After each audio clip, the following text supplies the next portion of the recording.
All right, following their endorsement of Vice President Kamala Harris and her running mate, Minnesota Governor Tim Walz, the United Auto Workers Union announced that they're launching an outreach program ahead of the election. They're hosting a call today about what's at stake in November, the union's key issues, and their mission to beat the so-called billionaire class. Andres Gutierrez is live on Detroit's east side with more on that effort. And Andres, you also heard from some members who aren't on board with the Harris-Walz endorsement.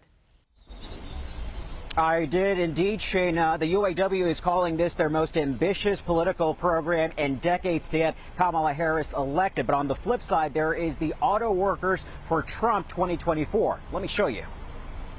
The truckers that are driving by us, they're either UAW members or Teamsters members. We're getting horn honks, thumbs up, fist pumps, because their jobs are on the line and they know it. Longtime auto worker Brian Pannebecker is spearheading a movement of UAW members and retirees who back former President Donald Trump and feel union leadership is out of touch with the rank and file. The only contentiousness inside on the plant floor is between the union officials and people who visibly support Donald Trump. Auto Workers for Trump 2024 gathered Wednesday outside the Stellantis Mack assembly plant. A second Trump administration would mean what for auto workers?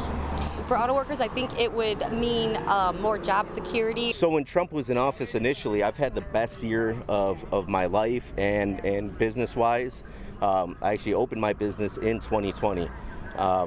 Currently, I'm struggling to find any bit of work. For this group, a second Trump administration promises a return to policies that they believe would benefit the auto industry, including lower gas prices and the removal of a mandate requiring more than half of U.S. vehicle sales be electric by 2032. Well, that's only 8 years away. That's insanity. People do not want them.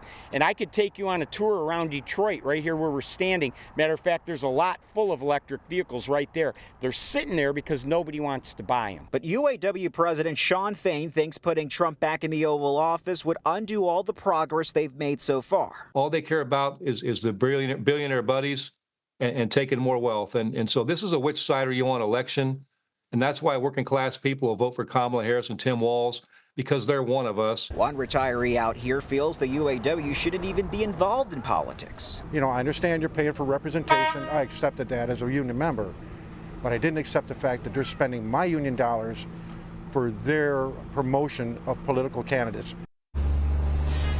Now, the organizer went on to tell me that they are planning to host these rallies at Big Three facilities around the metro every week right up through Election Day. Reporting live on Detroit's east side tonight, Andres Gutierrez, CBS News, Detroit.